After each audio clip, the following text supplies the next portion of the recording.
Tonight, the confirmed death toll rises again in Joplin, Missouri, officially making this the deadliest year for tornadoes on record.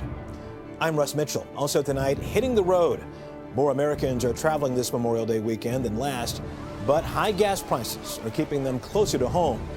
Special families, the widows and orphans of Special Forces units who rarely are told how their loved ones died in battle, are now receiving the help they need. And Indy Centennial, a view from the Speedway as the Indianapolis 500 turns 100. This is the CBS Evening News with Russ Mitchell. And good evening. As we approach the 1 week mark of the Joplin, Missouri tornado, the death toll there continues to rise. The latest count, 139 dead. Nationwide, 520 people have died in tornadoes in 2011, making this the deadliest year for tornadoes since 1950, the first year precise records were kept. In Joplin today, the search for survivors continued, and there were even a few smiles. Ben Tracy is in Joplin tonight with the very latest. Ben, good evening. Good evening, Russ. You know, it's been 6 days since the tornado hit here, and so much of this city still looks like this. But if you're looking for a sign of hope, check this out. Today, they actually put the roof on what is one of the very first buildings rebuilt here in Joplin. These are the sounds of resilience. Just 3 days after the tornado, Darren Collins decided it was time to get moving. We're trying to do what we can to get the girls back to work. His wife's beauty salon was cut down by the twister. You get yours dead on top. Now it's growing again. I see a lot of people standing around staring at their rubble, and at some point we're going to have to roll up our sleeves and start throwing stuff out of the road and move on with our lives. Some are moving on the hard way. Today, 59-year-old Dean Wells was laid to rest. He died in his orange apron when the tornado tore through the town's Home Depot. Glad to have it. Wish it was him. I wish it was him. But even as one life ends, a new one together begins today in Joplin. It seems like there's been a lot of obstacles thrown in our path, but we finally made it. Aaron Cox and Brooke Watson were high school sweethearts. Aaron shot this video last Sunday as they frantically ran through the streets of Joplin, searching for his sister. It was just pure chaos. They found her and also grabbed Brooke's wedding dress from the tailor on Main Street. They're getting married today. They thought about canceling, but decided this is just what their town needs. I think it's just everybody's ready to do something happy. You know, we had half the people helping us out in the church lost their houses. My sister, her brother, a bunch of our people attending the wedding, and everybody wanted to do it. Because Joplin is already showing it can shoulder even the heaviest of loads. We're going to rebuild, and it has to start somewhere. And they're planning to rebuild this one pretty quickly, just 45 days. But in a sign of some of the difficulties they're dealing with here, they're actually waiting on their electrician because he lost his home in the storm. Russ? Ben Tracy in Joplin, Missouri. Thank you very much. President Obama travels to Joplin tomorrow for a first-hand look at the devastation. Today, the president concluded his European trip with a visit to Warsaw, Poland, where he reaffirmed U.S. support for democratic movements overseas. 3 people sustained minor injuries late today when a Delta Airlines jet blew a tire and suffered a landing gear fire upon landing in Atlanta. None of the injured required hospitalization. It is Memorial Day weekend, the unofficial start of summer. That means many Americans are hitting the highway. But this holiday, gas prices are up by more than $1 a gallon from a year ago. Terry McCarthy has the story of the new rules of the road. It is pretty simple math. When gas prices go up, consumers have less money to spend elsewhere. For many this holiday weekend, that means skimping on vacations. On weekends like this, don't go as far and stay locally because of the expensive gas prices. Last month, the average family spent $369 on gas, a huge hike from the $201 average in April 2009. These days, families spend more on filling their tanks than they spend on cars, clothing, or recreation, a complete reversal from last year. Some people are going to be taking shorter trips. On average, travel spending is down about $100 compared to last year. Political instability in the Middle East and speculation in oil futures have contributed to the high cost of gasoline and have led to 8 straight weeks of falling demand for gas here in the U.S. Economists say gas prices should drop by another 30 cents or so in the coming weeks to about $3.50 a gallon. But for many drivers, even that is way too high. Terry McCarthy, CBS News, Los Angeles. Vice President Joe Biden said today the Obama administration's auto industry bailout plan brought the industry back from, quote, the brink of extinction. But analysts say there are still many miles to go, as Tony Guida explains. Like a driver caught in rush hour gridlock, the U.S. auto industry is making progress toward recovery, but it's a frustrating ride. The industry's been like a patient on life support. They've been getting better and better, but then they keep getting colds as well. From Japan, where an earthquake in March heavily damaged the nation's ability to produce cars and auto parts. And from Main Street, where consumers are struggling to keep their jobs and their homes. But the industry does have reason to jump for joy. This flashy opening of a new Volkswagen plant in Tennessee this week, and with it, 2,000 new jobs. GM's recent decision to add a third shift at its Hamtramck plant near Detroit, making Chevrolet Volts and other models around the clock, 2,500 jobs. And Chrysler's celebration Tuesday when it paid back all of the government loans that kept it from shutting down 2 years ago. And from that moment forward, we were able to take our destiny back into our hands. Fiat believes enough in Chrysler to take majority control of the automaker. That will happen next week. The new owner providing new muscle, just as Chrysler turned its first profit in 5 years. U.S. automakers sold only about 10 million cars and trucks at the industry's low point 2 years ago. Last year improved to nearly 11.5 million.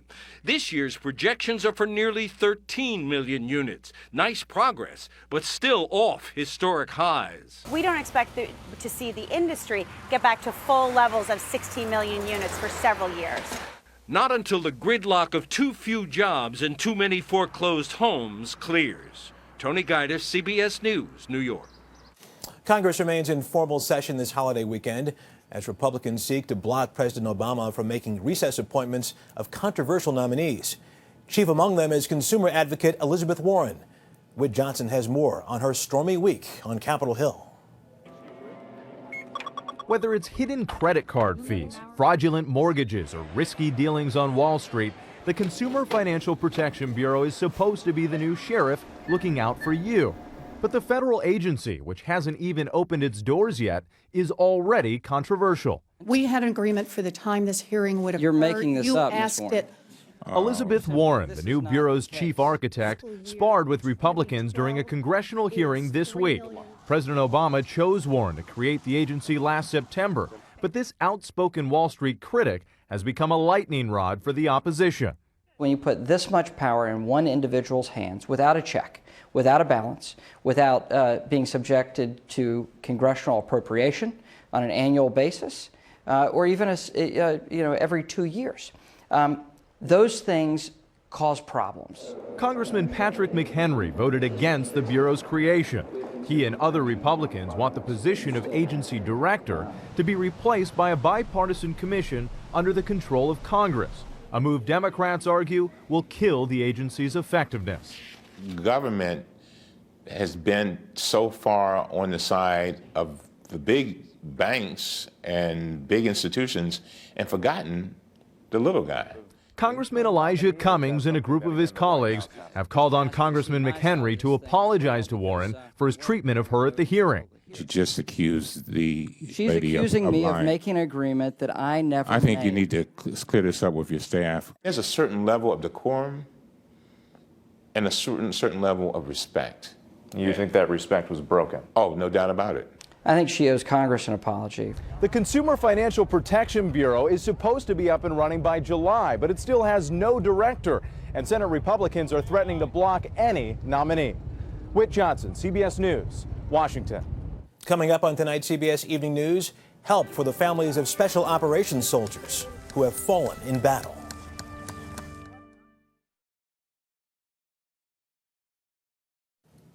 A Taliban suicide bomber wearing a police uniform blew himself up during a meeting in northern Afghanistan. Officials said 6 people were killed, including a top police commander and 2 German soldiers. The German general, who is the area NATO commander, was wounded. Since 9/11, more than 300 elite U.S. Special Operations personnel have been killed in Afghanistan and elsewhere. For their families, finding others who understand their sacrifice and grief can be difficult. Lynn Quijano reports on one organization working to change that. It's just the way I like it. 15-year-old Andrew Mahalik remembers the last time he saw his father. He was about to leave to go over to Afghanistan and just gave each other a high five. In 2006, Master Sergeant Tom Mahalik was killed protecting fellow soldiers during a fierce ambush by the Taliban. A story first made public by 60 Minutes. Andrew received his father's Silver Star. I remember just feeling like I was there for him and I didn't want to mess anything up. Mahalik was a Green Beret based at Fort Bragg, North Carolina. Special Forces teams like his can deploy at a moment's notice on classified missions they can't even discuss with their families. Good job. Leaving wives like Wendy Mahalik to do everything. You have to not just be the mom, but you have to be the dad, and you have to be, the person that fixes the washing machine. That look? Wendy had grown used to being apart from Tom as much as 300 days a year, making it even more difficult to accept his death.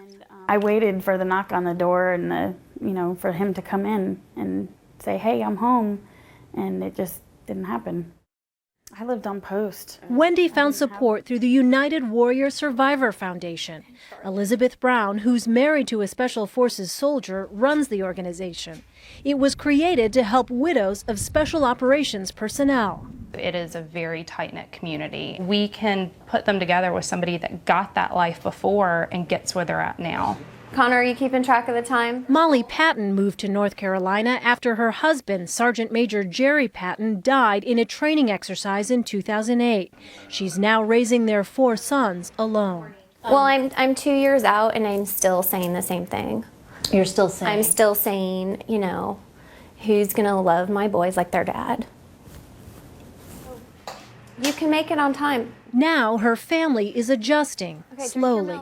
Making sure that their needs are met emotionally and teaching boys boy stuff. And that's, I think, the hardest part for me. It's a piece of marble that came from Afghanistan. For Wendy, this backyard memorial reminds her that duty comes with sacrifice. He was fighting for his country. I have to respect what he did and go on with every day. Surviving families of America's elite special forces soldiering on. Elaine Quijano, CBS News, Fayetteville, North Carolina. Next up on tonight's CBS Evening News, will fields of genetically modified grains put organic farmers out of business?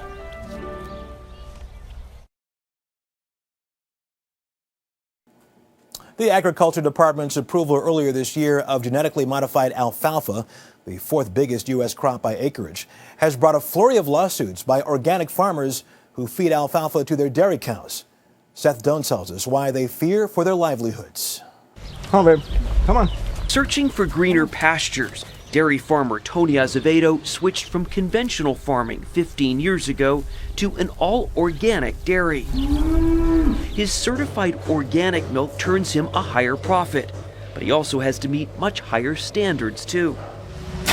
Today, Azevedo's big worry is keeping alfalfa hay, the best feed for producing milk, from being contaminated by nearby genetically modified or GMO crops. If alfalfa seed gets contaminated, we're out of business. The contamination happens when these seeds drift from one farmer's land onto another's. If my neighbor decides to plant GMO crops or Roundup Ready alfalfa, and he has a right to, I can't tell him how to run his life. What's going to keep that contamination from my farm?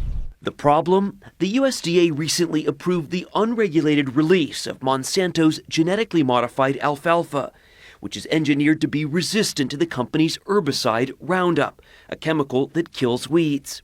We can't survive with this kind of a ruling out. It's just not right. Azevedo and his neighbor Ward Burrows say that could put them out of business. If GMOs are discovered in the feed, prices could go up, and they could lose important organic buyers like Whole Foods. What they've done is completely disregard the organic industry. It's a dispute that has already resulted in huge court battles between conventional farmers and biotech companies. In the last 10 years, farmers have sued for over $1 billion in losses after rice crops meant for export were contaminated. So far, $200 million have been awarded, and 6,000 farmers await their day in court. But the U.S. Department of Agriculture believes that genetic engineering, or GE, is critical to help farmers be more productive and guard against food shortages. I think there is a growing recognition around the world that there's going to be GE crops. Tom Vilsack is the Secretary of Agriculture. There's the perception out there that USDA is siding with the big biotech companies as opposed to the organic dairy farmers, the little guy. Well, I think if you understand and appreciate what we've done in organic, it's a hard case to make, because at the end of the day, I think we need both.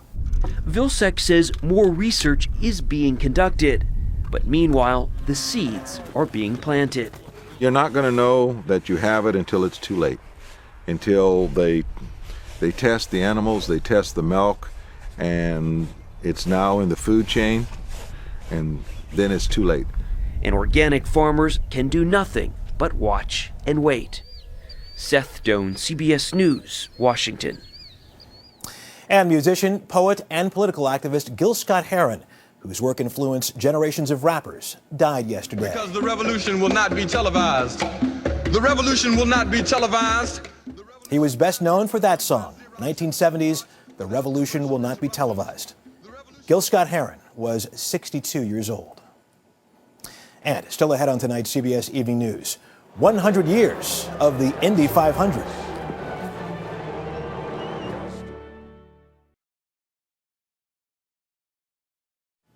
Finally, tomorrow marks the 100th anniversary of the Indianapolis 500, a marathon race that features 33 world-class drivers in some of the fastest cars on Earth. This is the view of the Indianapolis Motor Speedway from the passenger seat of the official pace car, around the infield and down the straightaways. The grandstands almost become a blur. The Indy 500 is a 200-lap marathon from green flag to checkered flag. Since the first race in 1911, top qualifying speeds have tripled. The track here at Indy is 2.5 miles long. 100 years ago, the average speed here was 75 miles an hour. Last year, it was 225 miles an hour. From a driving perspective, you know, the cars are so fast. British driver Dan Wheldon won this race in 2005. A few years ago, he showed me what it's like inside an Indy car. 2 words: exhilarating, scary. When you have 400,000 spectators, it's phenomenal. You've got that history, you've got a lot of traditions. One tradition has the winner drinking milk, not champagne, in Victory Lane. This car won the 1957 race, but Donald Davidson is the Speedway historian, looking after a third of the winning Indy cars at the Speedway Museum. the 64 winner is the last front engine winner. Indy cars evolved from the Model T age to the space age. Engines moved to the rear.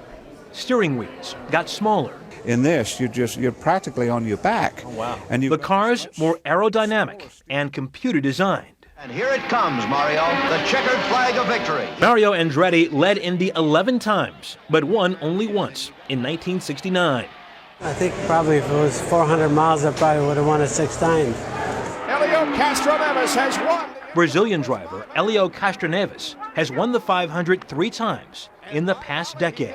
There is nothing and no better feeling when you finish the turn 4 and see that checkered flag come at you. Start your engines. When this 100th anniversary race does start, 82-year-old Joe Romack will be in the grandstand for the 50th time. What is it about this place that keeps you coming back? It's a combination of things. It's the speed, the technical advancements, and the wheel-to-wheel racing. A pilgrimage for race fans, many of whom kiss the last original bricks of the century-old track. The 500 mile is the Camelot of automobile racing. It is the pinnacle. One other big change since 1911, women. 4 women are in tomorrow's race, including Danica Patrick, who finished third in 2009. And that is the CBS Evening News. Later on CBS, 48 Hours Mystery. Thanks for joining us this Saturday evening. I'm Russ Mitchell, CBS News in New York. I'll see you back here tomorrow. Good night.